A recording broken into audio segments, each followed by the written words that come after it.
ఆంధ్రప్రదేశ్‌లో మహిళలందరూ కూడా ఎదురు చూస్తున్నటువంటి సూపర్ 6 హామీల్లో భాగంగా ఒక పథకం కోసం వాళ్ళు ఎదురు చూస్తున్నారు. అదే ఆడబిడ్డ నిధి.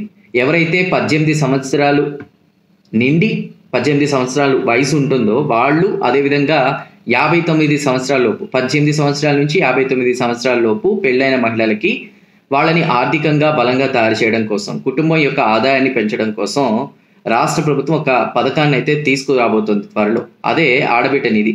నెలకి 1500 చొప్పున వారి అకౌంట్లలో సంవత్సరానికి 18,000 రూపాయలు వేయబోతున్నారు బ్యాంక్ అకౌంట్లలో. అయితే దీనికి కావాల్సిన అర్హత ఏంటంటే 18 సంవత్సరాలు ఉన్నట్టు ధృవీకరణ పత్రం ఒరిజినల్ ఏదైతే ఉంటుందో ఆ డాక్యుమెంట్, ఆధార్ కార్డ్ కావాలి.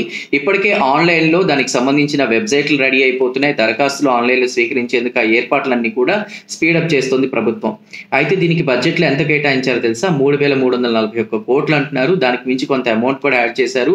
అంటే 1000 కోట్ల వరకు కూడా బీసీ సామాజిక వర్గానికి చెందిన మహిళలకి సపోర్ట్ చేయడానికి, 630 కోట్లు ఆర్థికంగా మహిళలు ఎవరైతే వెనకబడి ఉంటారో ఎస్సీ ఎస్టీ సామాజిక వర్గానికి సంబంధించి ఇంకా అదనంగా కొన్ని కోట్లు.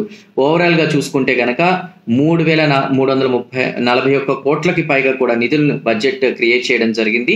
త్వరలో కూడా ఆడబిడ్డ నిధి అమలు కాబోతుంది. మరోవైపు ఏదైతే ఉచిత బస్సు సంబంధించి కూడా ఆగస్టు 15 నుంచి అమలు చేస్తామని, ఒక్కొక్కటిగా కొంచెం లేటెస్ట్ గా స్టార్ట్ చేస్తున్నాం. అన్ని పథకాలు ఎన్నికల హామీలు ఇచ్చిన సూపర్ 6 హామీలు అమలు చేస్తామని చెప్తున్నటువంటి పరిస్థితి.